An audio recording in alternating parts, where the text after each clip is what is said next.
She accidentally sent a message calling her boss hot and arrogant, and his reaction left her speechless.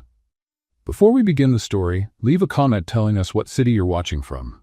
And at the end, don't forget to rate this story from 0 to 10. Enjoy the story. Natalie Ross was known for talking too much. She was authentic, witty, and had a sense of humor that always made people laugh. But she also had a talent for getting herself into trouble with her own words. And that morning, her big mouth almost ended her career. Balancing a cup of coffee, some reports, and her phone between her shoulder and cheek, she vented to her best friend in the group chat. Or at least she thought it was the right group. Seriously, I can't take Owen anymore. That man is like a Greek god in a suit, way too handsome, but also the most arrogant and unbearable person on the planet. He's like a hot corporate dictator. She laughed to herself and hit send. A second later, the silence in the marketing room seemed to mock her. Every eye was on Natalie. A coworker nearly choked on his coffee before whispering, "You sent that to the company group." Her blood ran cold. The screen glowed in her hand. Message sent to Global Team Group. Hundreds of eyes, including Owen Carter's, the CEO. Notifications started pouring in, laughing emojis, shocked reactions, "Oh wow." And then, like something out of a horror movie, one final alert. "Owen Carter listened to your voice message." Natalie's heart started racing. No, this can't be happening, she whispered to herself, panicking. Before she could come up with a way out, firm footsteps echoed down the hall. The sound of polished shoes made the whole room fall silent. And there he was. Tall, flawless, with a cold stare that could see through someone's soul. "Miss Ross," he said in a deep, firm voice, not raising his tone. "We need to talk, now." Crossing that hallway felt like walking to the gallows. Inside his office, with a stunning view of Manhattan behind him, the silence felt heavier than any lecture. Natalie tried to speak. "Mr. Carter, that was a misunderstanding." He raised an eyebrow, almost amused. "Hot corporate dictator? Is that how you see me?" Natalie swallowed hard, wishing she could disappear. But instead of getting angry, Owen stepped closer, a small smile forming at the corner of his lips. "There are many ways I could handle this situation. I could fire you today." He paused, letting the weight of his words sink in. "But I prefer another solution." Her eyes widened. "From now on, you'll be working directly with me. Every report, presentation, and meeting, we'll do it together. Every day." Natalie blinked, stunned. "Is this punishment?" "Let's just say, it's a re-education. This should be interesting." His smile grew, as if he had a plan in mind. She walked out of the office in disbelief. She hadn't been fired, but maybe this was worse. And as she walked back under the curious stares and whispers, one thought kept spinning in her head. Owen Carter wasn't mad. No, he was enjoying this. And Natalie knew that smile of his was only the beginning of a game that could turn her whole life upside down. The next morning, Natalie tried to pretend everything was normal. She arrived on time, greeted her coworkers with her usual smile, and sat at her desk as if nothing had happened. But how do you act normal when the CEO of the company just made your life his personal reality show? It didn't even take 15 minutes for Owen to appear. "Good morning, Natalie. I see you're right on time," he said, appearing behind her like a silent, elegant ghost in a suit. She nearly spilled her coffee. "Mr. Carter, you're very quiet these days. It's one of my many talents," he replied with that dry tone she was already starting to resent. "I need to review the sales report you prepared yesterday." Natalie frowned. "But that report isn't even from my department." "It is now. Remember our conversation yesterday?" As if she could forget. Owen pulled a chair and sat next to her, so close she could smell his cologne. A very expensive one, of course. "May I ask why you're here?" "Direct supervision, remember?" He pointed at her computer screen. "And by the way, that staple is crooked." Natalie looked at the staple holding a few papers together. "Seriously? You're checking my staples now?" "Details matter, Natalie. Just like your posture. Your back is slouched."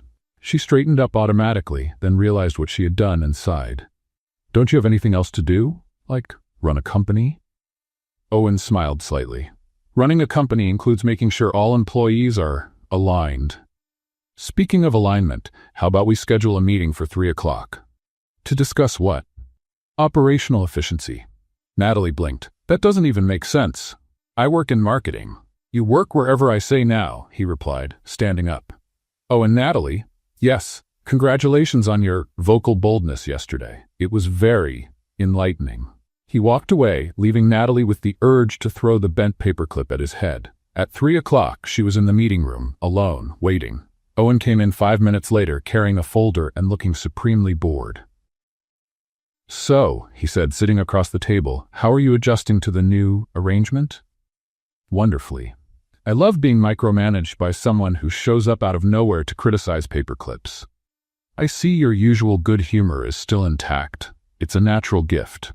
Owen flipped through a few papers in the folder, clearly pretending to be busy. Tell me, Natalie, do you still think I'm arrogant, or have I evolved into charmingly unbearable? The question caught her off guard. Was he really quoting her audio? Well, she tilted her head, pretending to think seriously. I think you've reached a whole new level. Arrogant, unbearable, charming, and intrusive. It's practically a talent. Intrusive? You literally appear behind me without warning. It's like having a very well-dressed ghost supervisor. To her surprise, Owen almost smiled. Almost. And what do you suggest I do? Wear a bell? Or maybe announce your arrival like medieval heralds. Hear ye, the CEO is coming. This time he couldn't hide it.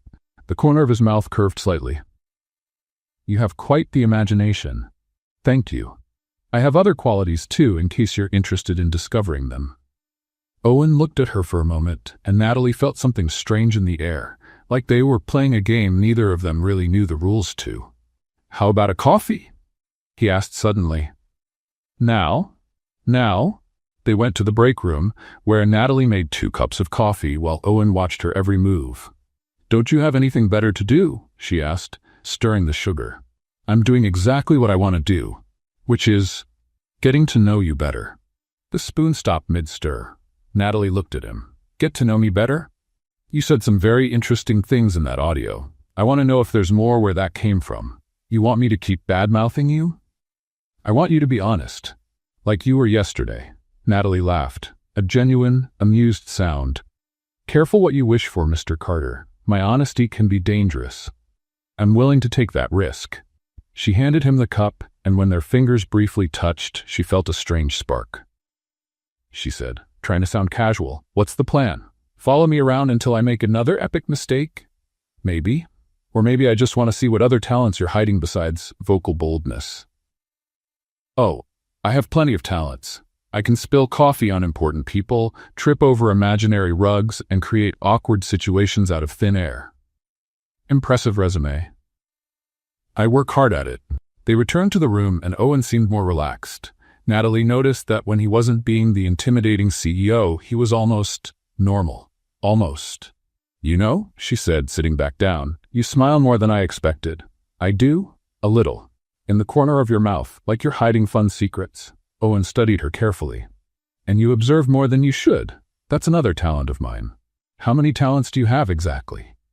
Still figuring that out, but I can guarantee they'll all give you a hard time. This time, Owen laughed for real, a low, genuine sound that completely changed his face. I'm starting to believe that. The rest of the afternoon went by quickly, with Owen finding excuses to show up at her desk. Comments about reports, questions about projects, remarks on her posture. Natalie responded to every jab with humor, and gradually realized it was turning into some kind of verbal duel. A duel she was strangely enjoying. At the end of the day, as she was packing up, Owen showed up once again. Natalie. Let me guess, my purse is messy? Actually, I need you to join me on a business trip. Tomorrow morning. She stopped arranging her papers. A trip? Portland. Investor meeting. It'll be quick. And why me? Owen gave that secret smile again. Because you're my new special assistant. Remember? Natalie looked at him, trying to figure out what he was really up to. But one thing she knew for sure. That trip would be anything but ordinary. All right, she finally said. But if you try to tell me how to pack my suitcase, I swear. Swear what? I'm still thinking about it, but it'll be creative. Owen chuckled softly and walked away, leaving Natalie with the feeling she had just agreed to a lot more than a simple business trip. The meeting in Portland went better than Natalie expected. The investors seemed impressed with Owen's presentation, and she managed not to spill coffee on anyone important, which she counted as a personal victory. But when they got to the airport at 5 in the afternoon, ready to fly back to New York, reality hit them like a bucket of cold water. Canceled? Natalie stared at the flight board in disbelief. What do you mean, canceled? Storm, ma'am. The airline employee explained with a tired smile. All flights to the East Coast have been suspended until tomorrow morning. Owen ran a hand through his hair, messing up his usually perfect look for the first time. And hotels? Well, the woman made a face. It's peak season, and with all these canceled flights, it might be hard to find one. 2 hours later, they stood at the reception desk of the only hotel in all of Portland with a vacancy. It was a modest place, but clean, clearly not used to hosting executives in $1,000 suits.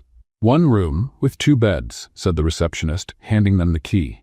That's all we have. Natalie and Owen looked at each other. The situation was awkward enough without having to share a room. No way to get separate rooms? Owen asked. Sir, you're lucky to get this one. With the storm, half the city is without power. In the elevator, the silence was so heavy that Natalie could almost feel it. Owen looked visibly uncomfortable, adjusting his tie for the 3rd time in 5 minutes. Relax, she finally said. I'm not going to attack you during the night. I promise to keep my hands to myself. He glanced at her. That's not what I'm worried about. Then what? Owen hesitated. Do you snore? Natalie burst out laughing. Seriously? That's your concern? That I snore? It's a valid question. Well, get ready to find out. The room was small but cozy. 2 twin beds with a nightstand in between, an old TV, and a window facing a busy street in Portland. Owen looked around like he was analyzing a complicated puzzle. Not fancy, but it'll do, Natalie said, tossing her bag onto one of the beds. Definitely not fancy. Oh, come on. Where's your sense of adventure? Probably left it on the private jet we couldn't take. Natalie laughed and started digging through her bag.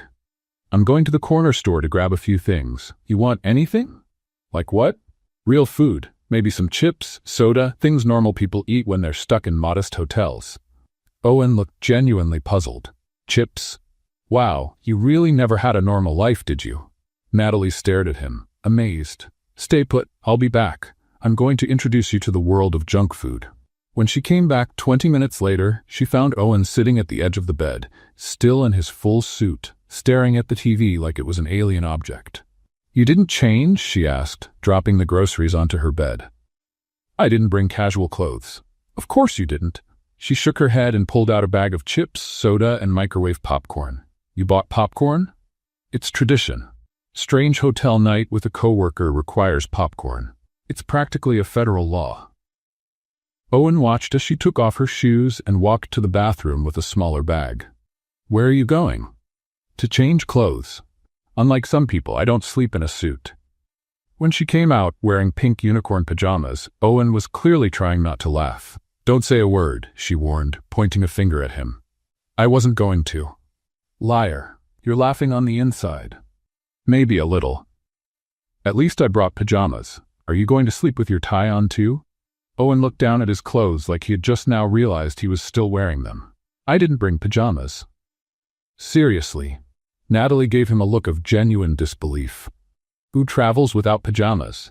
People who usually stay in hotels that offer silk robes. Right. At least take off the jacket and tie. You look like you're heading into a meeting with the president.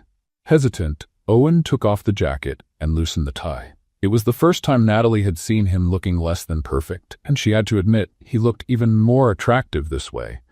More human. Better, she said, tearing open the bag of chips. Now let's eat junk food and watch bad TV like normal people. I don't eat chips. You're eating this today. She pushed the bag toward him. It's part of the experience. Owen cautiously picked up one of the orange snacks and studied it like it was a scientific specimen. Just eat it already, Natalie said, rolling her eyes. He took a bite, chewed slowly, and his expression shifted slightly. It's not terrible. High praise coming from you. She turned on the TV and started flipping through the channels. What do you usually watch? News, documentaries, economic programs. Of course you do. She stopped on an old romantic comedy. How about this? Seems frivolous. Perfect. Just what we need. As the evening went on, something strange started to happen. Owen gradually began to relax. First, he took off his shoes. Then he rolled up his shirt sleeves. And when Natalie made a particularly funny comment about the movie's main character, he laughed, a real, genuine laugh. "You're funny," he said suddenly. "Thanks. I think that's the first genuinely nice thing you've ever said to me." "That's not true." "It is. Every other comment has been either sarcastic or a disguised constructive criticism." Owen thought about it. "Maybe you're right. I'm always right. It's another one of my talents." "How many talents do you have exactly?" "Still counting." She turned to him on the bed. "And you? Do you have any talents besides intimidating employees and wearing expensive suits?" "Is intimidating employees a talent?" "Definitely. You're really good at it." Owen smiled. A real one this time, not his usual secret smirk. "What else do you want to know?" "Everything. What were you like as a kid? Were you always this serious?" "No." He hesitated, then continued. "Actually, I was pretty wild. My mom used to say I was a hurricane on legs." "No way. You?" "I swear. I once broke the living room window trying to play soccer inside the house." "What happened?" "My mom made me pay for the repairs with my allowance. It took 6 months." Natalie laughed, picturing a young and mischievous Owen. "And when did you become this serious, intimidating man?" His expression changed slightly. "When my father died, I was 16, and suddenly I had to grow up really fast." The tone of the conversation shifted, became more intimate. Natalie felt something stir in her chest, a tenderness she hadn't expected. "I'm sorry. It was a long time ago. But it still hurts." Owen looked at her, surprised by her understanding. "Sometimes." They sat in silence for a moment, watching the movie without really paying attention. "And you?" he finally asked. "Have you always been this spontaneous?" "My mom says I was born talking and never stopped." Natalie smiled. "I was that kid who asked why about everything, drove everyone crazy. I can imagine. My parents got divorced when I was 12. I think that's when I learned to use humor as a shield." "What do you mean?" "If you make everyone laugh, they don't notice you're sad inside." Owen studied her closely. "Do you still do that?" "Sometimes," she shrugged. "It works most of the time. But not always." "Not always." They looked at each other, and Natalie felt something shift in the air between them, as if they were truly seeing each other for the first time. "Do you want popcorn?" she asked suddenly, needing to break the intensity of the moment. "Sure." She walked over to the tiny microwave in the room and put the popcorn in. While she waited, Owen came closer, standing beside her. "How long does it take?" "A few minutes." She was very aware of how close he was, of the warmth radiating from his body. "Owen?" "Yes?" "You're different from what I thought." "Different how?" "More human."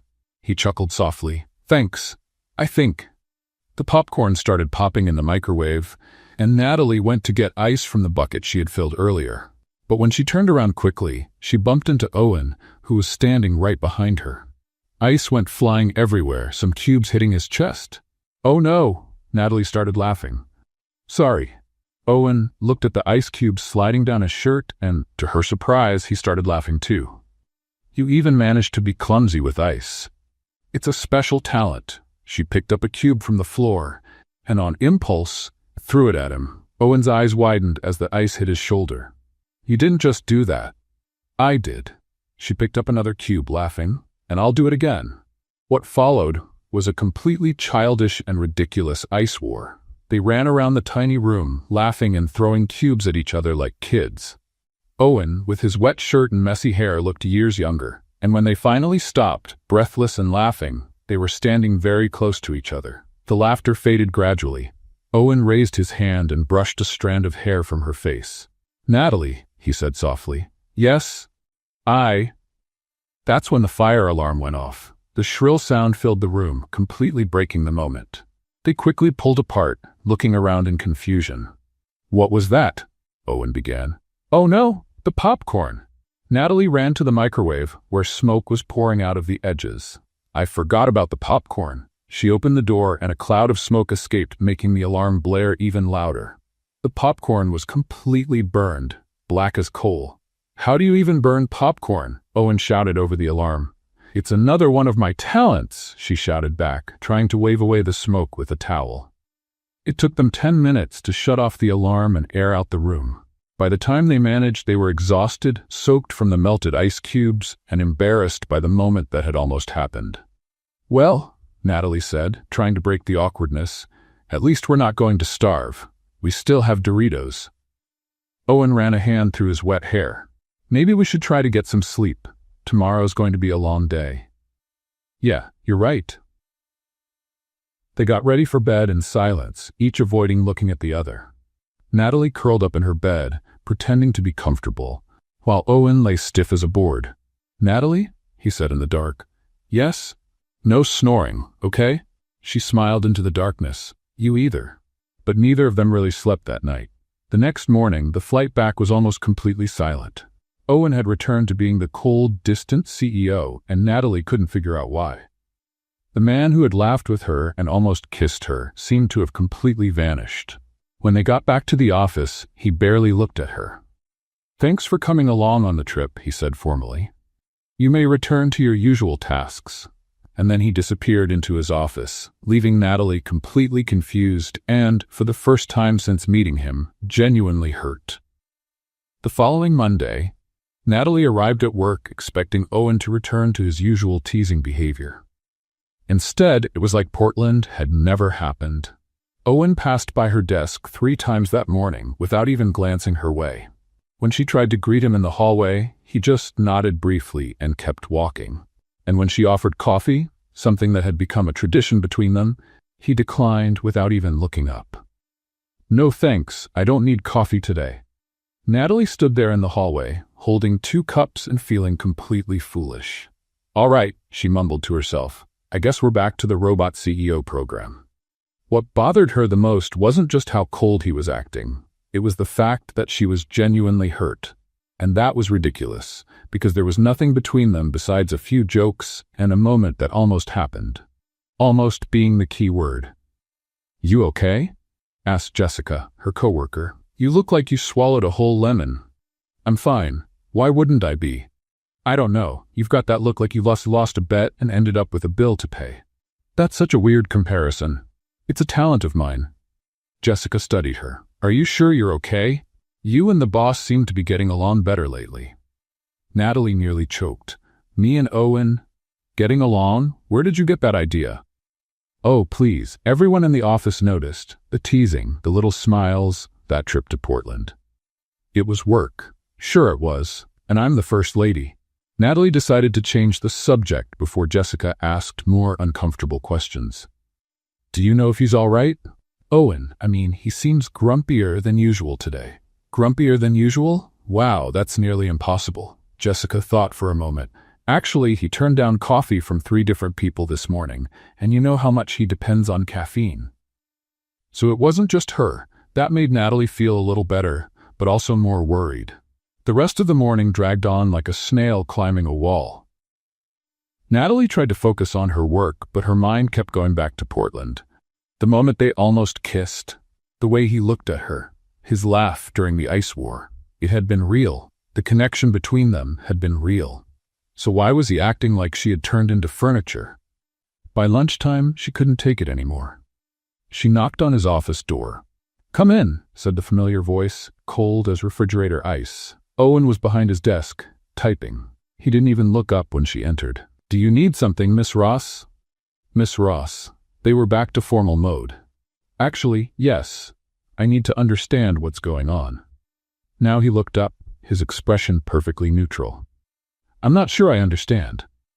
You've been acting like I have some kind of contagious disease since we got back from Portland."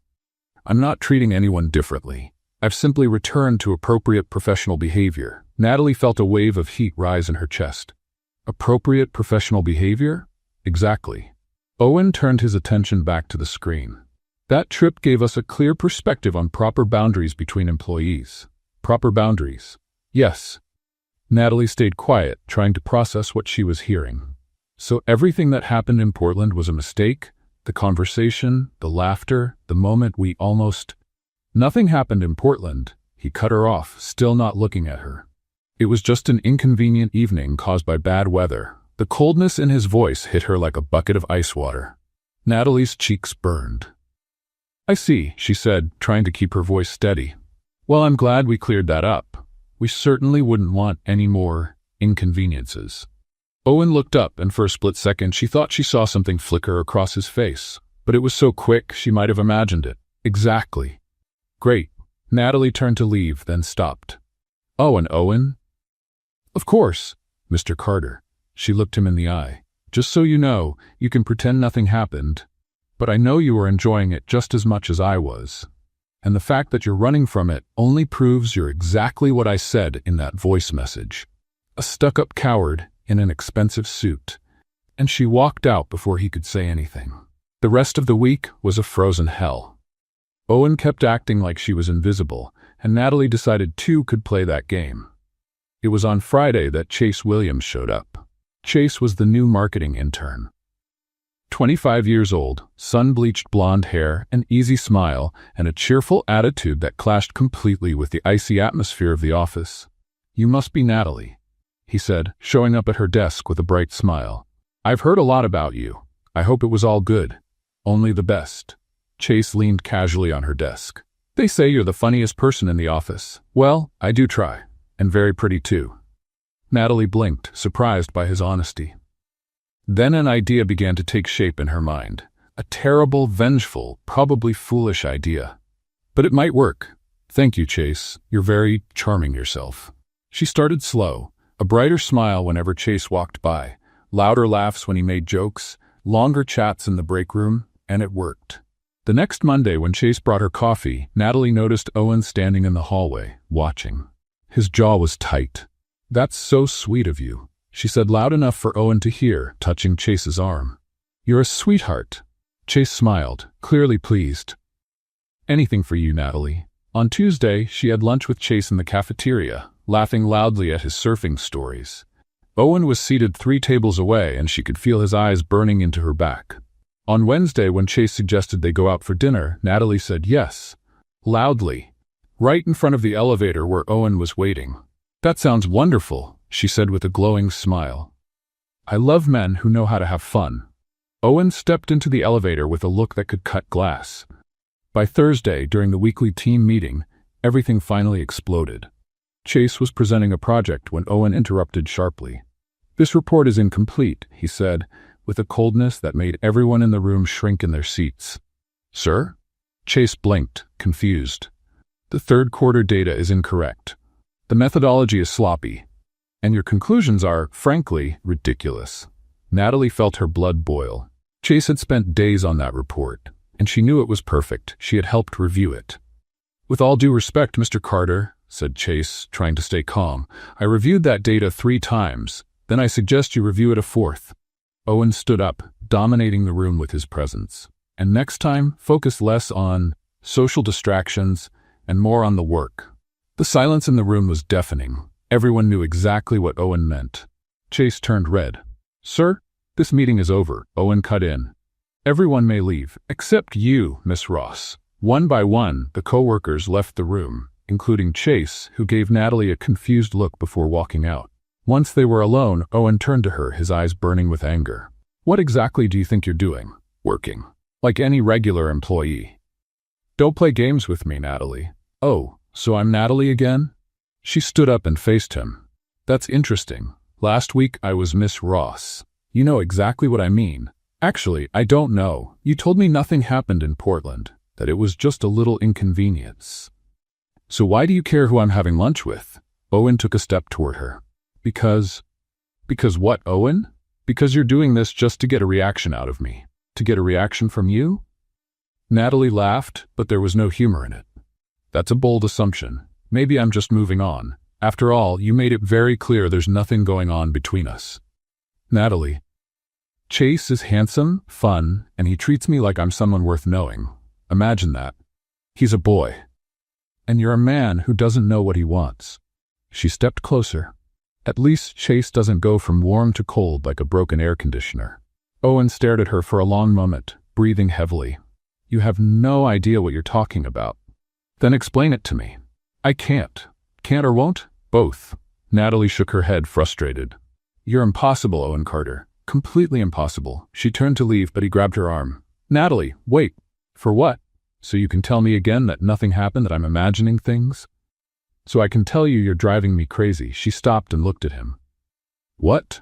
"You heard me." "Then why?" "Because it's complicated. Because you work for me. Because I'm no good at relationships. Because you're a coward. His eyes lit up. Careful, Natalie. Or what? You're gonna fire me? Go ahead. At least I won't have to keep playing this childish game of yours. That's when Owen completely lost control. In one swift move, he pulled her close, pressing her against him, and kissed her. It wasn't a soft or hesitant kiss. It was filled with anger, frustration, and held-back desire. Natalie was shocked for a second, then melted into him, returning the kiss with the same intensity. Weeks of tension, teasing, and silent longing exploded in that moment. When they finally pulled apart, both were out of breath. "Don't flirt with anyone," he whispered against her lips, "except me." And then, like a spell had been broken, they realized where they were, in the meeting room, with the door wide open. Anyone could have seen them. "Owen. Natalie. Come to my place tonight," he said, his voice low. "Please." Natalie looked into his eyes and saw everything he couldn't put into words. All right. That night changed everything between them. Owen showed a side of himself she had never seen, vulnerable, passionate, real. And when morning came, Natalie woke up in his arms, feeling whole for the first time in a long time. But reality hit like a cold bucket of water when she noticed the time. "Owen!" She shook him. "I need to get home and change. We're going to be late for work." He smiled sleepily. "We can be a little late. Easy for you to say when you're the boss." She laughed, already getting up. "I need to keep up appearances."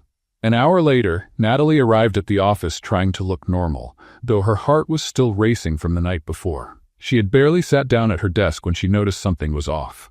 The looks, the way conversations stopped when she walked by, the secretive little smiles exchanged between coworkers. "Morning, Jessica." She greeted her colleague, trying to sound casual. Jessica nearly spilled her coffee. "Oh, Natalie, good morning." Her voice was unusually high. "So, how was your night?" "Normal. Why?" "No reason. Absolutely no reason." Jessica laughed nervously. "You look well rested." Before Natalie could ask what was going on, Tyler from accounting passed by her desk, humming softly. "Someone had an interesting night." Natalie frowned. "What are you all talking about?" That's when Sarah from HR appeared, holding her phone with a look that was somewhere between amused and concerned. "Natalie, you need to see this." What she saw made her want to hide under her desk. It was a photo of her and Owen in the meeting room, kissing passionately. The quality wasn't great, obviously taken in a rush, but you could clearly tell it was them. "Where did you get this?" Natalie asked, her face getting hot. "Someone posted it in the office WhatsApp group," Sarah explained. "It's already made the rounds." "Made the rounds? Everyone's seen it." Natalie looked around the office and realized, yes, everyone really was looking at her. Some with curiosity, others with disapproval, and a few with something that looked like envy. "Great," she muttered.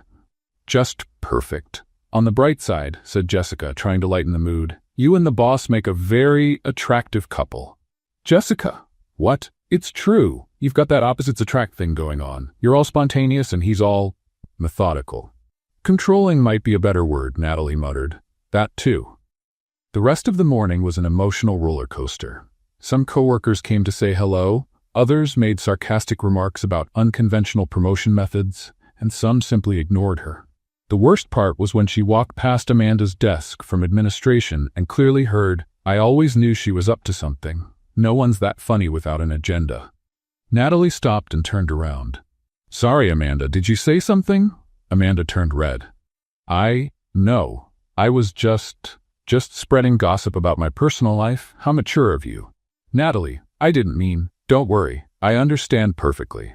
Natalie smiled, but there was no warmth in it. "Just one question. Are you upset because I'm dating Owen or because he never looked at you twice?" Amanda turned even redder and quickly went back to her work. "Wow," Jessica murmured, having seen everything. "That was harsh. It was deserved." By noon, Natalie was emotionally drained. Every conversation, every glance, every whisper made her feel like she was under a microscope. That's when Owen showed up. He walked through the office with his usual confidence, greeting people, acting like nothing had changed. When he reached her desk, the entire office went silent. "Natalie," he said, reaching out his hand, "shall we have lunch?" She looked at his hand, then at all the curious faces around them. "Owen, maybe it's better." "Better what?" He raised an eyebrow. "Aren't you hungry?"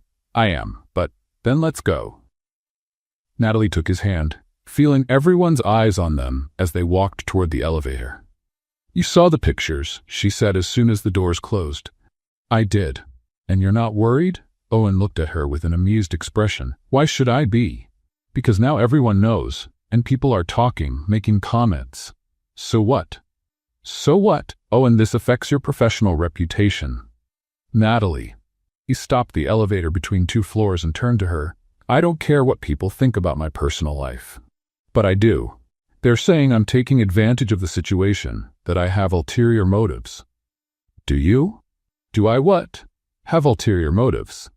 Natalie looked at him. Of course not. Then why do you care what they say? Before she could answer, Owen kissed her again, right there in the stopped elevator. Owen, she protested when they pulled apart. Someone could walk in. Let them. He restarted the elevator.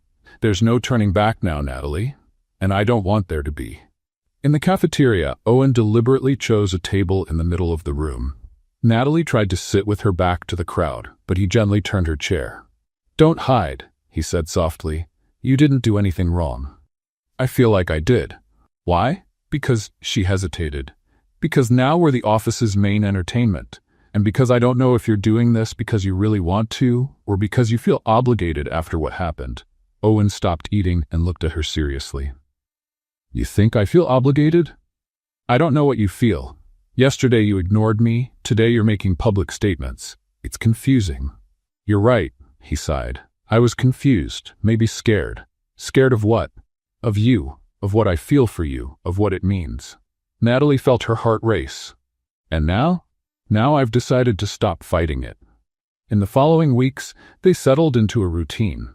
Secret meetings on the company rooftop during breaks, where they could talk without curious stares. Notes discreetly left on each other's desks. Inside jokes only they understood. Owen started leaving flowers on her desk every Friday, always with funny cards that made her laugh loud enough for everyone to hear. To the only person who can burn popcorn and still be perfect. Oh. Thanks for teaching me that Doritos can be a balanced meal. Your favorite CEO.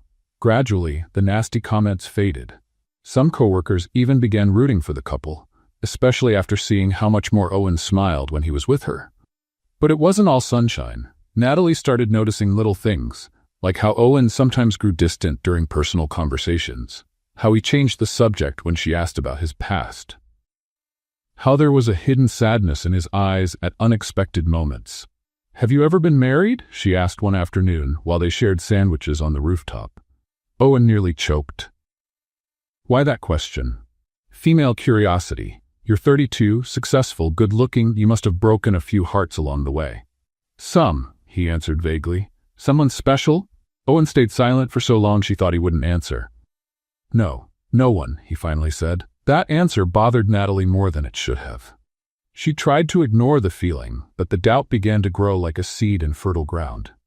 The following week, while Owen was in a meeting, she needed to pick up some documents from his office. That's when it happened. Looking for the papers in the desk drawer, her fingers found something unexpected. A letter. Or rather, part of a letter, as if the rest had been torn off. Without thinking, she read the visible words. I know you will never forgive me for what I did, but you need to know that I still love you. I know you still love me too. What we had was real, even though it ended so terribly, Sarah. Natalie felt her stomach drop. That letter seemed recent. The handwriting was feminine, delicate, and the tone, Natalie? She jumped, quickly hiding the letter. Owen was standing in the doorway, watching her with an expression she couldn't read. Did you find the documents you needed? He asked. Yes, she lied. I found them. But in truth, she had found much more than she was looking for.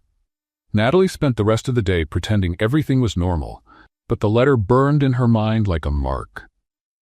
Every smile from Owen, every gentle gesture, every sweet word felt like a lie now. Because when she had asked if there was someone special, he had said no. And now that letter confirmed something else. When he invited her to dinner, she accepted, but only because she needed answers. At the Italian restaurant they had chosen, Owen was relaxed, telling a funny story about a meeting gone wrong, but Natalie could barely focus. You're acting strange today, he observed, cutting into his risotto. Did something happen? Actually, yes. Natalie set down her fork and looked at him. I need to ask you something. Go ahead. About Sarah. Owen stopped chewing. The change in his expression was instant, as if a wall had gone up between them. What about Sarah? Who is she really? And don't give me that someone from the past story. I saw the letter, Owen. What letter? The letter in your drawer. Her letter. Owen closed his eyes for a moment, as if gathering strength. You went through my things. I was looking for the documents you asked me to get. The letter was right there in plain sight. Natalie leaned forward. So, are you going to tell me the truth, or do I have to guess? Owen let out a heavy sigh. Sarah was my fiancée. For 3 years. Fiancée. Natalie felt her stomach drop. And what happened? We broke up 2 weeks before the wedding. 2 weeks? That must have been a complete nightmare. The invitations had already been sent, the cake ordered, the venue booked. We had to cancel everything. Natalie could see the pain in his eyes, even after all these years. Why did you break up? Owen stayed silent for so long she thought he wouldn't answer. She cheated on me, he finally said, his voice low. With my best friend, in my apartment, in our bed. Owen? Natalie reached out to touch his hand, but he pulled away.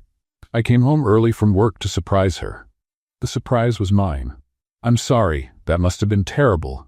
It was. He gave a short laugh, but there was no humor in it. 3 years of a relationship, 1 year engaged, and she threw it all away for one night with my best friend. And the letter, the one I found? She writes to me from time to time, asking for forgiveness, saying it was a mistake, that she wants a second chance. Natalie felt something cold settle in her chest. And do you consider giving her that second chance? Owen looked at her as if she had said something absurd. Of course not. I've never trusted anyone again since then. But you trust me. Owen hesitated. It's complicated. Complicated how? Natalie, what happened between us was unexpected, intense, but I can't what? I can't allow myself to feel anything real again. I can't trust anyone anymore. The words came out like a confession forced from him, not after what happened. Natalie felt like she'd been punched in the stomach. So what am I to you? A convenient distraction? That's not it. Then what is it? Because it feels exactly like that. Owen ran his hand through his hair, clearly struggling with himself. You are important to me. More important than you should be. But not important enough for you to truly trust. Natalie, you don't understand? I understand perfectly. She stood up from the table. You're afraid. And I understand fear, Owen, but I can't accept being treated like I'm disposable. Where are you going? Home. I need to think. Natalie, wait. But she was already walking out of the restaurant. The fight that followed in the days after was epic. Owen tried to talk to her at the office, but Natalie kept him at arm's length with sharp comments and fake smiles. You're being childish, he said during a meeting when she deliberately ignored him. And you're being way too realistic, she shot back. Maybe that's why we were such a good match. Their coworkers watched the exchanges like a tennis match, with tension growing each day. It was on Friday that Owen finally snapped. I need to talk to you. Now. He showed up at her desk like a storm. I'm busy. I wasn't asking. In his office with the door shut, they finally faced each other. This has to stop, Owen said. What, my work? Because I've done everything perfectly. This coldness, these sarcastic remarks. We're in the middle of a workplace, Natalie. I thought you liked professionalism. Not when it's being used as a weapon. I learned from the best. Owen stared at her for a long moment. Is this what you want? For me to say I love you? The question caught her off guard. I want you to stop acting like having feelings is some kind of terminal illness. What if it is? His voice was filled with pain. What if every time I start to feel something, I remember her in my bed with him? What if I just can't trust anyone anymore? Natalie felt her heart breaking, for him and for herself. Then you need time to work that out, and I need space to decide if I can wait for you to grow up. Natalie, 1 month, she said. Let's go 1 month without talking, without seeing each other outside of what's necessary for work. After that, either you decide you really want to try, or we end this for good. Owen was silent. 1 month, he finally agreed. The next month was one of the hardest of Natalie's life. Owen stuck to the agreement completely. He was professional at work, But there were no more notes, no more flowers, no more quiet meetings. She spent her nights watching 90s romantic comedies with her friends Kelly and Emma, drowning her feelings in pizza and ice cream. "Are you sure you're doing the right thing?" Kelly asked one night as they watched You've Got Mail for the third time. "I'm not sure about anything," Natalie admitted, "but I can't be with someone who sees me as a risk to manage." "Men are complicated," Emma sighed, "especially the ones who've been hurt before." "Everyone's been hurt in some way," Natalie said. "That's no excuse not to try again." At the office, it felt like living through a Cold War. Owen walked past her desk without looking at her. She only spoke to him about work matters, and everyone could feel the tension in the air. Sometimes she caught him looking at her with an expression she couldn't quite read. Other times, when she thought no one was watching, she'd let herself look at him and miss the man she met in Portland. But she was determined not to be the first to break. It was during the third week that she started feeling strange.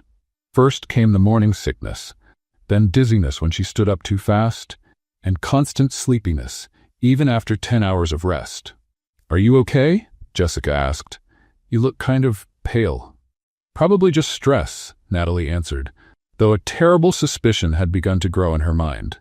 In the fourth week, when she nearly fainted in the office bathroom, she knew she couldn't ignore the signs any longer. On the way home, she stopped by the pharmacy and bought 3 different pregnancy tests. Just to be sure. At her apartment, hands trembling, she took the first test. 2 lines. Second test. 2 lines. Third test. 2 lines. Natalie sat on the bathroom floor, staring at the 3 positive tests, and one word echoed in her mind. Pregnant. She was pregnant with Owen Carter's child. The man who was afraid of real feelings. The man who saw her as a risk. The man who had spent the last month avoiding her. And now they'd be connected forever, whether they liked it or not. Natalie spent the whole night awake, staring at the ceiling, switching between wanting to laugh and wanting to cry. Pregnant. She was pregnant with the most emotionally unavailable CEO in Manhattan. Perfect, she muttered into her pillow. Just perfect. As if my life wasn't complicated enough. She imagined the conversation. "Hi, Owen? Remember me? That employee you've been avoiding for a month? Well, I've got some interesting news." The next morning, she arrived at the office with a kind of determination she didn't know she had. She had spent hours rehearsing what she would say, but every time she saw Owen from afar, the words slipped right out of her mind. "You look like you've seen a ghost," Jessica said, and then argued with it. "Thanks for the free psychological evaluation, always available when needed." Jessica studied her. "Seriously, what's going on? You've been acting strange for days." "I'm fine. Fine for you would mean cracking jokes about the bad coffee or making up funny nicknames for clients. You've been way too quiet." Natalie tried to smile. "Maybe I'm evolving, becoming a more thoughtful person." Heaven forbid. You being thoughtful is a scary concept. By 5 o'clock, Natalie knew she couldn't delay it any longer. She waited until Owen left for the parking lot, took a deep breath, and followed him. He was standing by his car, talking on the phone when she walked up. As soon as he saw her, he quickly ended the call. "Natalie." His voice was cautious. "Is something wrong? You could say that, yes?" Owen looked at her closely, noticing for the first time how tired she seemed. "Are you okay? You look pregnant?" The words came out before she could stop them. The silence that followed was deafening. Owen stood so still she wondered if he had stopped breathing. "What did you say?" "You heard me just fine." Natalie crossed her arms, trying to look braver than she felt. "Congratulations, Owen. You're going to be a father." Owen didn't move, as if he were processing something in a foreign language. "Are you sure?" 3 different tests. All positive. "Unless I bought defective ones on sale, yes, I'm sure." "When did you?" "I found out last night." Natalie let out a humorless laugh. "Funny how life has its own weird sense of humor, doesn't it? We go a whole month without speaking, and now we're connected forever." Owen finally moved, stepping closer to her. "Natalie, look, I'm not telling you this because I want anything from you. You made it clear you don't want anything serious, but I thought you had the right to know. Stop. I can handle this on my own. I have a good job, a decent apartment." "Natalie, stop talking." She closed her mouth, surprised by the firmness in his voice. Owen stepped closer, standing right in front of her. Then, to her complete surprise, he reached out and gently touched her stomach. "There's a baby in there," he said, in awe. "Yeah, that's more or less how it works." "Our baby." "Technically, yes." Owen looked up at her and Natalie saw something she didn't expect, genuine joy. "Then let's do this together," she blinked. "Excuse me? You and me. Let's do this together." "Owen, you don't understand. 5 minutes ago you couldn't even look at me. Now you're saying we'll do this together?" "I know it sounds confusing. It sounds crazy. Maybe it is." He smiled, a real smile she hadn't seen in weeks. "But you know what I realized over this past month?" "What?" "That I miss you. Every day, every hour." His voice softened. "I miss your jokes, your smile, the way you make me laugh even when I'm mad." Natalie felt her heart racing. "Owen, I love you, Natalie." The words came out like a confession. "Am I scared? Of course. Am I terrified? Absolutely. But I love you more than I'm afraid." "You're only saying this because of the baby." "No, I'm saying it because it's true." He took her hands in his. "The baby just gave me the courage to admit what I already knew." Natalie felt tears stinging her eyes. "How do I know you won't run again when things get scary?" "Because now I have 2 reasons to stay." He touched her stomach again. "You and our child. Daughter," she corrected automatically. "How do you know?" "Woman's intuition. She's going to be a stubborn little girl just like her mom." Owen laughed. "God help us." In the weeks that followed, it was like Owen had turned into a completely different person. He showed up at her desk with special teas for morning sickness. He obsessively researched pregnancy and shared random facts. "Did you know the baby already has fingerprints?" he said during lunch. "Owen, it's only been 8 weeks. And the heart is already beating." "You read the entire book last night, didn't you?" "Maybe." They rescheduled the doctor's appointment together, and Natalie couldn't deny she was touched by his dedication. Owen took notes during the doctor's explanations, asked technical questions, and seemed genuinely fascinated by the entire process. "First ultrasound today," said Dr. Williams, a kind woman in her 50s. "Let's take a look at our little one." Natalie lay down on the exam table, nervous. Owen held her hand and gave it a gentle squeeze. "It's okay," he whispered. "We're about to see our baby." The doctor applied the cold gel to Natalie's belly and moved the probe. The screen filled with blurry black and white shapes. "Let me find it here," the doctor murmured, moving the equipment. "Ah, here it is." A tiny shape appeared on the screen, pulsing rhythmically. "The heart," the doctor explained, "beating perfectly." Owen squeezed Natalie's hand tighter, eyes locked on the screen. "It's amazing," he whispered. "And very active," the doctor added, continuing the exam. "Let me get a better look." Suddenly she stopped, frowning. "What is it?" Natalie asked, instantly alarmed. "Is something wrong?" No, nothing wrong." The doctor smiled. "Actually, we have a surprise here." "What kind of surprise?" Owen leaned forward. "Look right here," the doctor pointed at the screen. "One baby, and here, a second baby." The room went completely silent. "A second?" Natalie began. "Twins," the doctor confirmed with a big smile. "Congratulations, you're having twins." Natalie felt the world spin around her. "Twins?" she repeated as if the word were in another language. "As in, 2 babies? At the same time?" "Exactly." "Oh my goodness." Natalie covered her face with her free hand. 2 babies, 2 kids, 2 college tuitions, 2 weddings someday. Owen, on the other hand, started laughing. Not a little chuckle, a real, joyful laugh that filled the room. "Owen!" Natalie looked at him like he'd lost his mind. "Why are you laughing? This is a disaster." "It's not a disaster," he said, still laughing and kissing her hand. "It's perfect. Perfect. 2 babies are perfect. Have you lost your mind? Maybe." He smiled at her with so much love that Natalie felt her heart melt. "But think about it. Now we have twice the reason to make this work. Or twice the chances for everything to go wrong. Where's your faith, future mom?" Natalie looked at the screen where 2 tiny hearts were beating side by side and felt a mix of total terror and overwhelming love.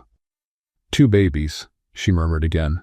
"Natalie Ross, what have you gotten yourself into?"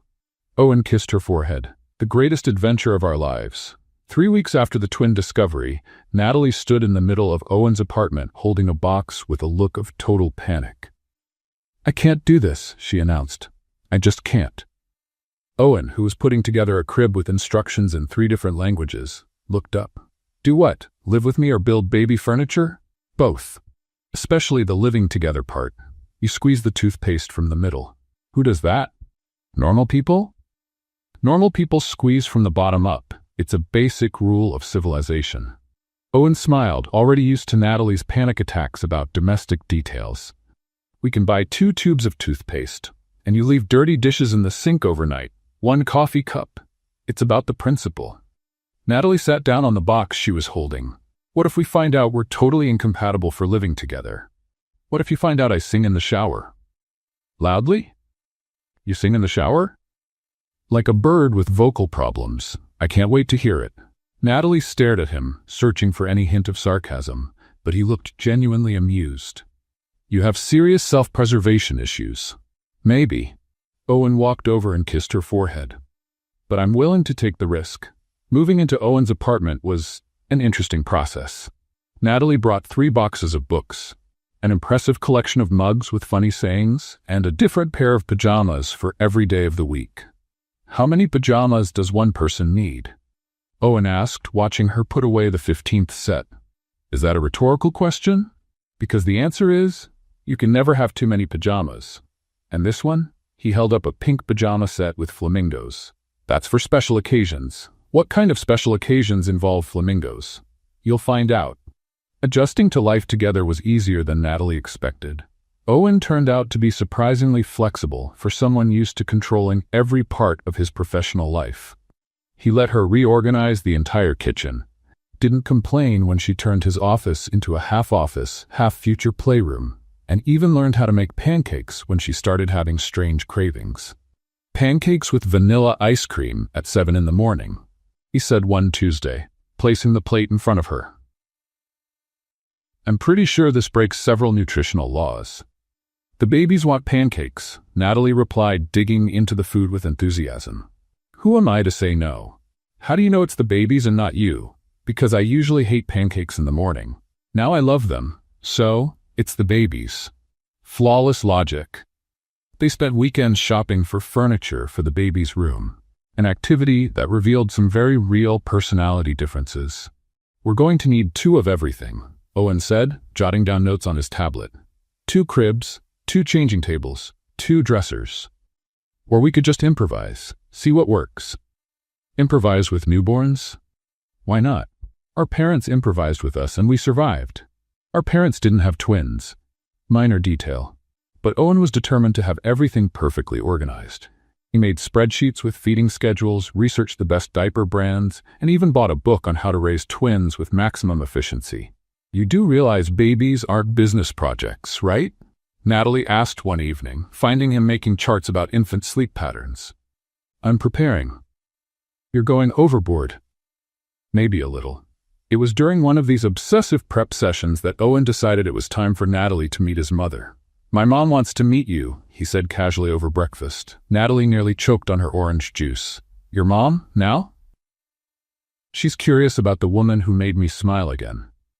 What if she doesn't like me? Impossible. How can you be so sure? Because I love you, and my mother trusts my judgment. Your judgment in relationships isn't exactly flawless, considering their history. Owen winced. Touché. Lunch with Eleanor Carter turned out to be surprisingly pleasant. She was an elegant woman in her 60s, with Owen's same sharp eyes and a quick wit. So you're the famous Natalie, she said, studying her with interest. Owen talks so much about you, I started to wonder if you were imaginary. Sometimes I wonder that too, Natalie replied, earning a warm laugh. I like her, Eleanor declared to Owen, as if Natalie wasn't sitting right there. She has personality, and she's not intimidated by you. Thank you? It was a compliment, dear. My son can be intense. I'm starting to see that. Over lunch, Eleanor shared some embarrassing childhood stories about Owen, much to his horror and Natalie's delight. He used to organize his toys by color and size, Eleanor revealed. At 4 years old. That explains a lot, Natalie murmured. And when he found out he was going to have twin siblings, Eleanor continued, ignoring her son's warning glance, he made a schedule for how to help care for them. Wait, Natalie perked up.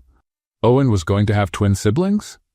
We were, Eleanor corrected gently, her smile fading slightly. But I lost the babies in the 6th month. The silence that followed was heavy. Natalie looked at Owen, suddenly understanding why he'd been so emotional about their twin news. "I'm so sorry," she said softly. "It was a long time ago," Eleanor replied. "But maybe it explains why Owen's so excited about these babies. It feels like a second chance." After lunch, in the car, Natalie held Owen's hand. "Why didn't you tell me about your siblings?" "Because it hurts to think about it." He squeezed her hand. "But when I found out we were having twins, it felt like, I don't know, like it was meant to be." "Meant to be? You believe in destiny now?" "I'm starting to believe in a lot of things I never used to." Everything felt perfect. Natalie was adjusting well to the pregnancy, Owen was being the ideal partner, and they were building something real together. That's when the bomb dropped. Natalie was at the apartment, sorting through baby clothes Eleanor had bought, when Owen's laptop beeped with a new email. Without thinking much, she checked to see if it was something urgent. What she saw made her stop breathing. The email was from Jonathan Hayes at TechCorp Industries, and the subject line read, "Final merger proposal, personnel matters." Against her better judgment, she opened it. "Owen, as discussed, the merger between Apex and TechCorp is practically finalized. Only a few image issues remain. Our PR team suggests it would be wise to remove Miss Ross from the company before the official announcement. The personal relationship between you two, while understandable, may be seen as a conflict of interest by the shareholders. We've prepared a generous compensation package that would ensure a discreet and amicable departure. Awaiting your response. Jonathan." Natalie read the email 3 times, feeling her world fall apart. Owen knew. He knew they wanted her out of the company, and he hadn't said a word. When Owen came home that evening, he found Natalie sitting in the living room, the laptop open on the table in front of her. "Natalie?" He could tell right away something was wrong. "What happened? Were you going to tell me?" she asked, her voice dangerously calm. Owen followed her gaze to the laptop screen and went pale. "Natalie, I can explain." "Can I?" She stood up, hands trembling. "Because I'd love to hear how you explain planning to remove me from the company behind my back." "That's not how it is." "No? Then how is it, Owen? How do you explain negotiating my exit like I'm some problem that needs solving?" Owen closed his eyes, defeated. "It's complicated." "No, Owen." Natalie shook her head, eyes burning with tears. "What's complicated is finding out the man you love is willing to sacrifice you for a business deal." "Natalie, let me explain," Owen began, but she was already walking toward the bedroom. "Explain what, exactly?" Natalie started throwing her clothes into a suitcase with sharp, angry movements. "How you decided I was disposable, or how you planned to tell me I was being let go?" "That's not what's happening." "No?" She turned to face him, holding a pair of socks like they were weapons. "Then please, explain it to me. Because from what I read, you're negotiating a quiet and friendly departure for me." Owen ran a hand through his hair, clearly struggling to find the right words. "The merger is important for the company, for all the employees." "Oh, I see. So you're sacrificing me for the greater good." "It's not a sacrifice, it's complicated." "Stop using that word." Natalie snapped the suitcase shut. "Everything is complicated with you, Owen. Relationships are complicated. Feelings are complicated. Now work is complicated. You know what's not complicated? Honesty. I was trying to protect you." Natalie laughed, but there was no humor in it. "Protect me? From what? From having choices? From knowing the truth about my own life? From stress? You're pregnant with twins, Natalie. You shouldn't have to worry about company politics." "Oh, so now I'm too fragile to handle reality?" She grabbed the suitcase and walked to the door. "Perfect. Just perfect." "Where are you going?" "To my apartment. Remember that place? That little one I lived in before I made the mistake of trusting you?" "Natalie, don't be dramatic." She stopped at the door and slowly turned around. "Dramatic? You just called me dramatic?" Owen instantly realized he'd said the wrong thing. "I didn't mean." "No, you said exactly what you meant." Natalie shook her head. "You know, Owen, I thought you'd changed, that you'd learned to trust, to open up. But you're still the same man I met on that first day. Controlling, condescending, and emotionally unavailable." "That's not true." "Isn't it? Then why am I finding out about my own future through an email that wasn't even meant for me?" Owen stayed silent, and Natalie nodded as if he had confirmed her worst fears. "That's what I thought." Back in her small apartment, Natalie sat on the living room floor and finally allowed the tears to come. Not just from anger, but from deep disappointment. She had believed Owen had changed, that they were building something real together. But some people never really change. Her phone rang over and over. Owen calling. She ignored it. It rang again. She ignored it again. On the 10th call, she simply turned the phone off. "It's okay," she said to her belly, where the twins were growing quietly. "We'll do this on our own. It's not the first time a single mom raised kids without help." But even as she said it, her heart felt like it was breaking. In the days that followed, Natalie made a decision. If Owen wanted her out of the company, fine, she'd leave, but on her own terms. She reactivated her old humor blog, Confessions of an Almost Adult, which she had abandoned years ago. She started writing about pregnancy, relationships, and life in general, using the self-deprecating humor that had always been her trademark. "I just found out I'm expecting twins. My first thought was, great, now I have to buy 2 of everything, including 2 college funds. My second thought was realizing I'll never go to the bathroom alone again for the next 18 years. To her surprise, the blog took off. In 1 week, it had 1,000 followers. In 2 weeks, 5,000. People connected with her honest humor about the struggles of adult life. Today, I found out that the father of my babies thinks I need to be protected from making decisions about my own career. Apparently, being pregnant has turned me into a delicate flower that might wilt at the first sign of stress. Someone forgot to tell me that along with hormones, I also gained emotional fragility and an inability to make rational choices. How convenient." The comments were supportive and funny, and for the first time in weeks, Natalie finally felt like herself again. Meanwhile, at the office, Owen was sinking in regret. He tried to focus on work, but his thoughts kept drifting back to Natalie, to the look of disappointment in her eyes, to the way she had packed her life into a suitcase and walked out of his house and out of his life. "You look terrible," Jessica said, walking into his office uninvited. "Thanks for the constructive feedback. You're welcome." She sat down in the chair across from his desk. "Where's Natalie?" "At home." "At her apartment or yours?" Owen shot her an annoyed look. "Her apartment." "Oh, so you two had a fight. It's none of your business." "Of course it is. Natalie's my friend, and you're an idiot if you let her go." "Jessica." "No, listen to me." She leaned forward. "I've worked here for 5 years. I've never seen you truly smile until you met Natalie, and now you're back to your usual grumpy, unbearable self." "My usual self?" "Exactly. And frankly, I prefer the happy version of you, so whatever you did, undo it." Owen sighed. "It's not that simple." "Why do men always think things are more complicated than they really are?" Jessica stood up. "Do you love her?" "Yes." "Does she love you?" I think she does." "Then stop being proud and go after her." After Jessica left, Owen was alone with his thoughts, and for the first time, he admitted the truth to himself. He had chosen business over Natalie. Again. Just like he'd always done since Sarah. Always choosing the safe, controllable option instead of taking a real risk. But Natalie wasn't Sarah. And now he was losing not only the love of his life, but also the best version of himself. That's when he knew what he had to do. The next morning, Natalie was at home, working on a new blog post, when someone knocked on the door. She opened it to find a delivery person holding a huge bouquet of sunflowers, her favorite flowers. Tucked inside the bouquet was an envelope.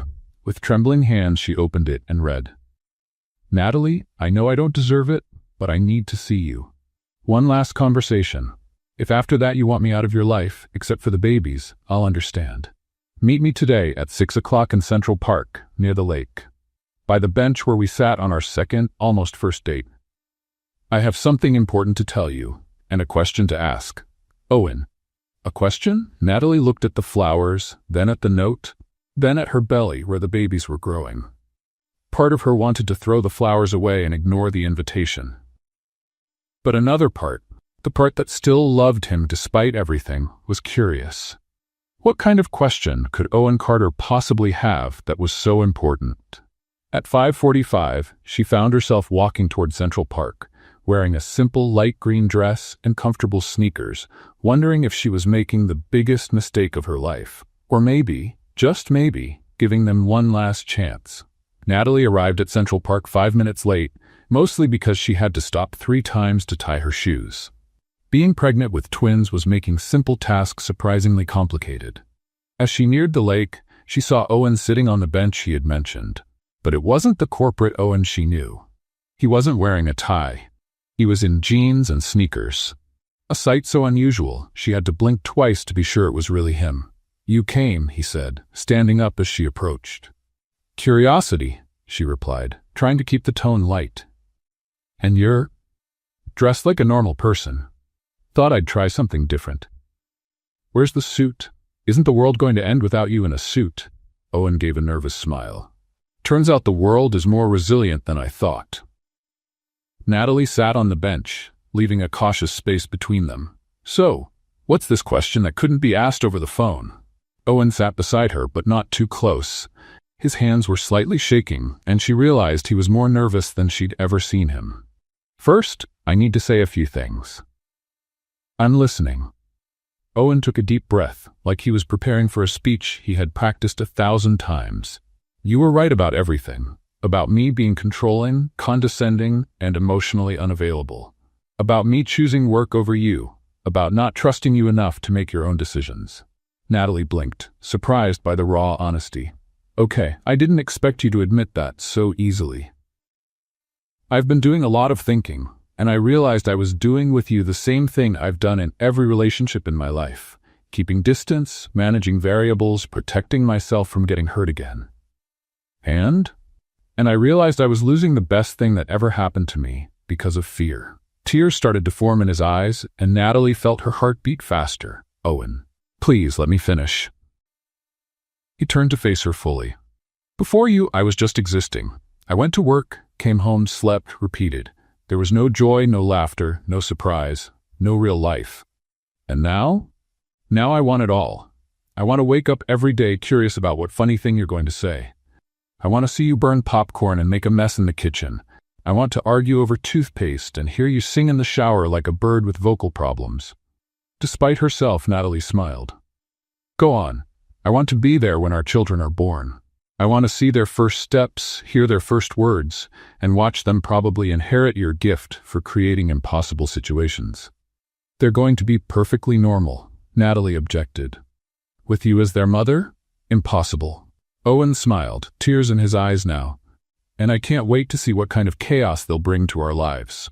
"Owen, why are you telling me all this?" "Because you taught me how to live, Natalie. Truly live. And now I want to live everything with you." That's when he slipped off the bench and knelt down on the grass. "Oh my God," Natalie whispered. "What are you doing?" "Something I should have done a long time ago." Owen pulled a small blue velvet box from his pocket and opened it. Inside were 3 rings, 2 tiny ones clearly made for babies, and a larger one with a simple but elegant diamond. "Natalie Ross," he said, voice thick with emotion, "will you marry me? And will you let me be the fully dedicated, probably overprotective father of our children?" Natalie looked at the rings, then at Owen on one knee in the grass, then at a few people who had stopped to watch. "You brought rings for the babies?" she asked, laughing and crying at the same time.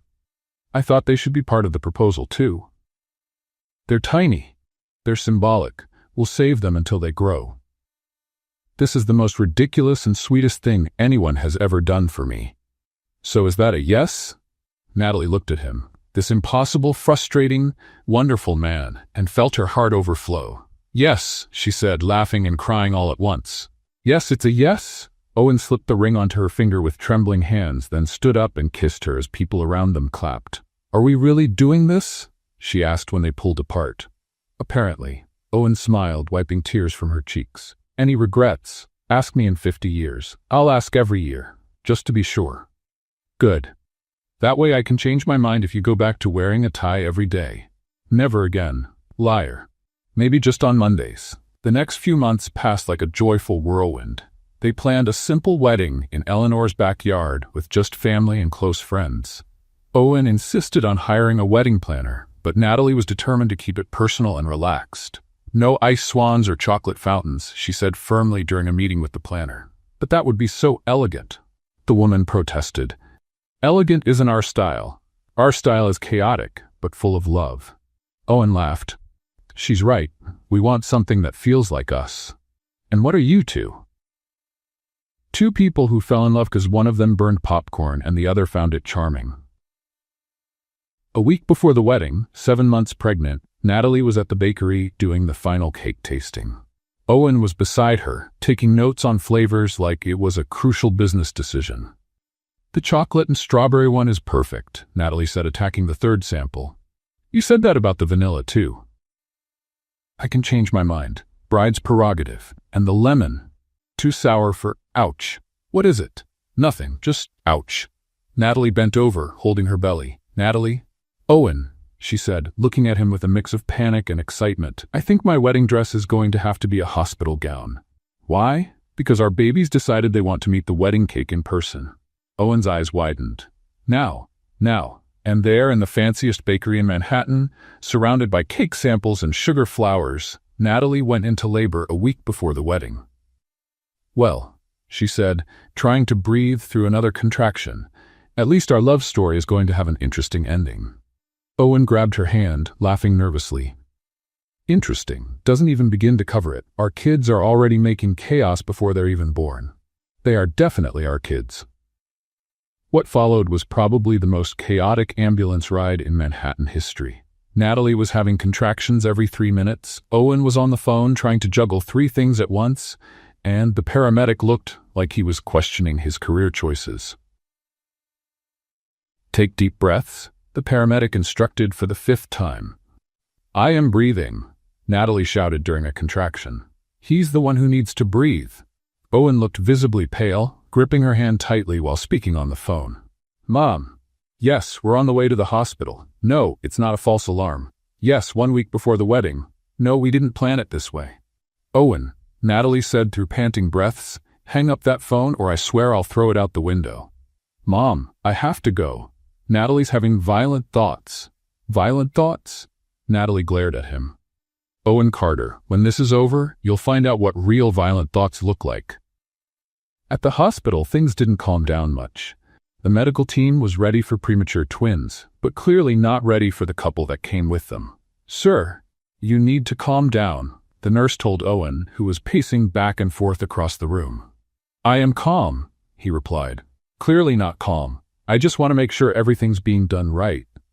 "Owen," Natalie called from the bed, "you're making me more nervous than the contractions." "Sorry, it's just, this is real. It's actually happening." A bit late for that realization, don't you think? Dr. Patterson, the obstetrician, entered the room with the calmness of someone who had seen every kind of family drama before. "How are we doing, Natalie?" "Well, doctor, considering I'm about to give birth to twins a week before my wedding, in a hospital, instead of on a honeymoon, I'd say I'm fantastic." "She's handling this very well," the doctor noted to Owen. "And you, sir?" Owen stopped mid-sentence, looked at Natalie, then at the monitors, and suddenly turned very pale. "I think I'm going to," and fainted, literally. "Owen," Natalie yelled, trying to sit up in bed. "Stay down," the nurse said, rushing to help Owen. "This happens more often than you'd think." "He fainted." "During labor. Folks, it happens. Too much stress, too many emotions. He's a CEO. He deals with pressure all the time. Apparently this is a different kind of pressure," Dr. Patterson added with a smile. When Owen woke up 5 minutes later, he found Natalie looking at him with a mix of concern and amusement. "Welcome back, future dad," she said. "How about staying conscious for the rest of the show?" "I fainted." "Yep, right in front of the whole medical team. Very manly of you." "I'm sorry, don't be, it was hilarious. Now come over here and hold my hand like a responsible adult." The next 4 hours were a roller coaster of emotions. Pain, nervous jokes, and moments of pure terror. Owen redeemed himself by holding Natalie's hand, offering ice chips when needed, and saying encouraging things even when she threatened him with physical harm. "When this is over," she said during a particularly strong contraction, "you're getting a vasectomy, whatever you say, and you'll cook for a whole month. Deal. And you'll handle every nighttime diaper for the first 6 months. That doesn't sound fair. You want to renegotiate right now?" "No, ma'am." Finally, at 11:47 p.m., Emma Carter was born, followed 3 minutes later by her brother, James Carter. 2 perfect little babies, small but healthy, crying as if protesting their sudden change of address. Exhausted but glowing, Natalie held both babies while Owen stood beside the bed with a look that shifted between total awe and overwhelming love. They're so small, he whispered, gently touching James's tiny hand. They're premature, Owen. That was expected and perfect. And yours? Natalie smiled at him. Ours. Owen leaned down and kissed her forehead. You were incredible. I know, and you fainted. I'll try to do better next time. Next time? Natalie looked at him. Owen Carter, if you think there's going to be a next time. Just kidding. I'm kidding. The first few days at home were absolute, wonderful chaos. Emma had her mother's strong lungs and liked to prove it at 3 a.m. James was quieter, but had a special talent for pooping right as his diaper was being changed. How can two such small people make so much work? Owen asked one morning, holding Emma while Natalie nursed James. It's one of nature's mysteries, like how they know exactly when we've just fallen asleep so they can start crying, and how they always manage to make sure they never sleep at the same time. It's military strategy. They're testing us. Eleanor visited every day, bringing food and offering to hold the babies while Natalie took a shower or Owen tried to answer urgent emails. They're beautiful, she said, rocking Emma. And Emma definitely has her mother's personality. How can you tell? She complains a lot and wants constant attention. Hey, Natalie protested. It was a compliment, dear. After 2 weeks at home, once they finally found something that resembled a routine, Natalie noticed something important. Owen, she said one night while they took turns rocking James back to sleep. We still haven't gotten married. Owen stopped rocking the baby. That's true. With all the craziness, I completely forgot. Well, I didn't, and I still want to marry you. Even after seeing me pass out during labor, especially after that, it proved you're human. Owen smiled. So should we reschedule everything? Actually, Natalie said with that mischievous smile he knew so well, I have a better idea. What kind of idea? The kind you'll think is completely crazy. Now I'm worried. You should be. Natalie laid James in the crib and turned to Owen with a sparkle in her eyes. How about I propose to you this time? Owen's eyes widened. You want to propose to me? Why not? You had your chance. Now it's my turn to do it my way. And what's your way? Natalie smiled mysteriously. You'll find out, but I promise it's going to be unforgettable. Owen looked at her, this amazing woman who had turned his life upside down in the best possible way, and smiled. I can't wait to see what you're planning. You should be excited, because it's going to be epic. 2 weeks later, Owen was starting to suspect that Natalie was up to something. She had that secret smile that usually came before moments of creative chaos, and she was spending suspicious amounts of time on the phone with Eleanor and Jessica. What are you planning? He asked one morning while changing James's diaper. Nothing much, Natalie replied innocently, nursing Emma. Just organizing a little surprise. Your surprises make me nervous. They should, she smiled, but you're gonna like this one, I think. You think? Well, you'll either love it or have a panic attack. Knowing you, probably both. The following Friday, Owen came home from work and found the house strangely quiet. Normally, he'd walk into at least one baby crying and Natalie singing a silly lullaby off-key. Natalie? He called, heading up the stairs. Up here, came her voice from the bedroom. He found the twins peacefully sleeping in their cribs and Natalie getting ready in front of the mirror, wearing a simple but elegant white dress. You look beautiful, he said, kissing her neck. Special occasion? Very special. She turned to him with a radiant smile. Put on your best outfit. We have somewhere to be. What kind of event? The kind that will change our lives forever. Again. 20 minutes later, they were in the car with the babies, driving toward the new house Owen had bought for them. A house with a spacious yard and enough rooms for a growing family. Why are we going to the new house? Owen asked, more confused by the minute. Because that's where we're having our engagement party. Our engagement party? Well, technically, it's going to be our proposal party, because I haven't officially proposed to you yet. Owen stopped the car in the driveway and looked at her. Natalie, what did you do? Something epic. Just like I promised. When they got out of the car, Owen saw that the yard had been transformed. There were small lights strung through the trees, tables decorated with simple flowers, and about 20 people, close family and friends, waiting for them. Natalie, he started, but she was already pulling Emma out of her car seat. No speeches yet, she said. First, let's greet our guests. Eleanor was the first to come over, with tears in her eyes and a huge smile. "My son," she said, hugging Owen, "get ready for something unforgettable." "Mom, you knew about this?" "Knew, sweetheart. I helped plan it. Your fiancée is a woman of initiative." Jessica showed up beside them, holding James. "Owen, you look like you've seen a ghost." "I have no idea what's going on." "What's going on is that Natalie decided you two waited long enough to get officially married, so she organized everything." "Everything what?" "You'll see," Jessica said with a mysterious smile. For the next hour, Owen greeted friends and family, everyone clearly in on some plan he knew nothing about.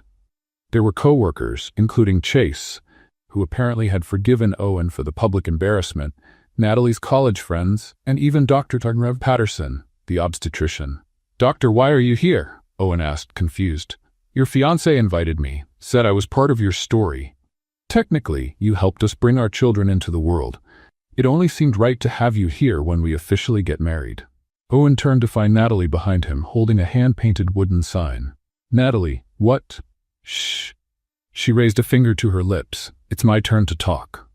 To his surprise, she stepped up onto a chair in the middle of the garden, holding the sign against her chest.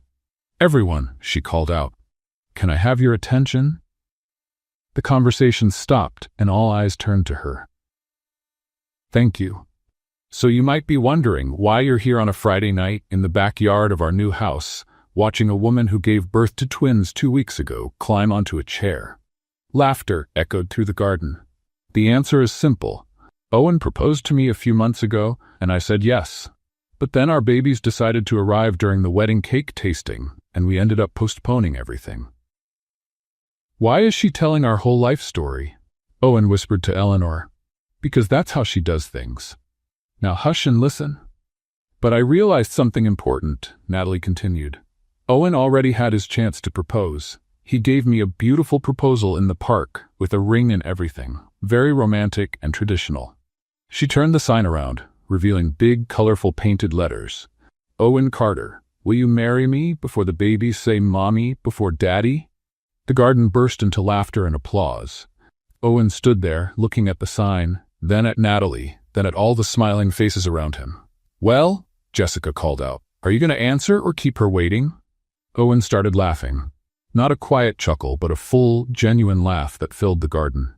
"Natalie Ross," he said loud enough for everyone to hear, "you are the craziest, most unpredictable, and most wonderful woman I've ever met."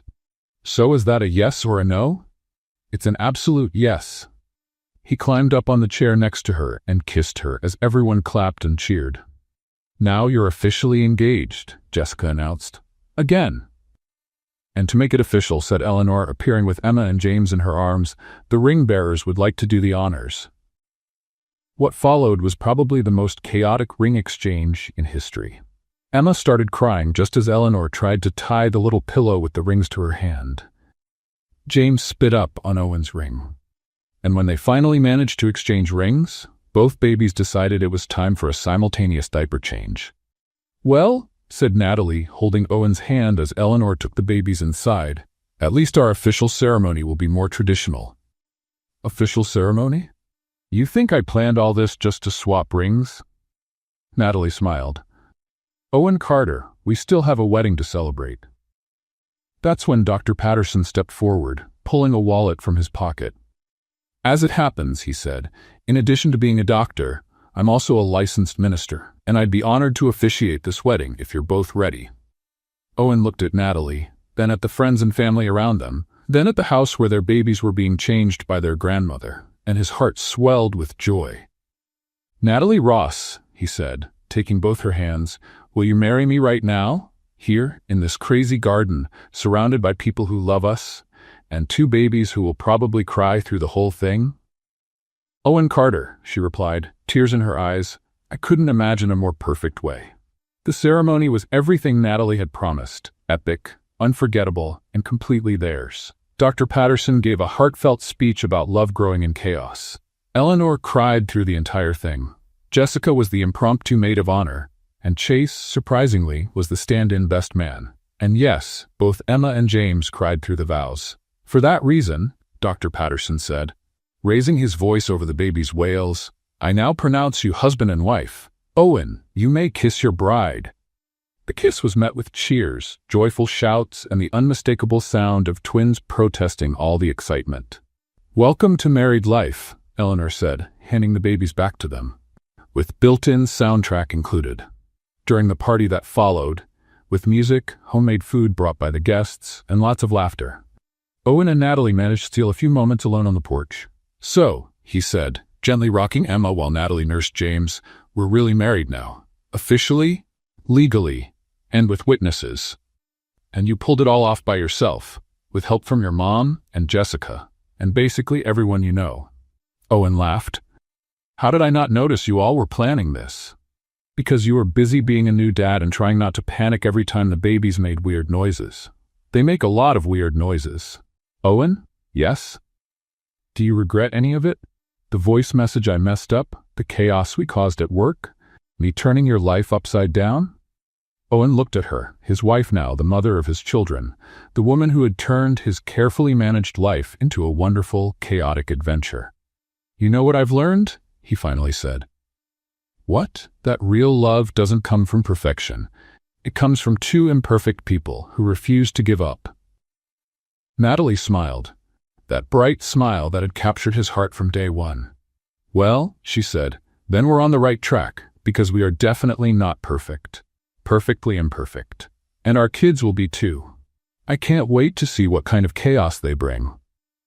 Natalie laughed, looking out at the yard full of people they loved, at the house that would be their home, at the babies in their arms. "Well, Mr. Carter," she said, "get ready. Because with our family, the adventure is just beginning."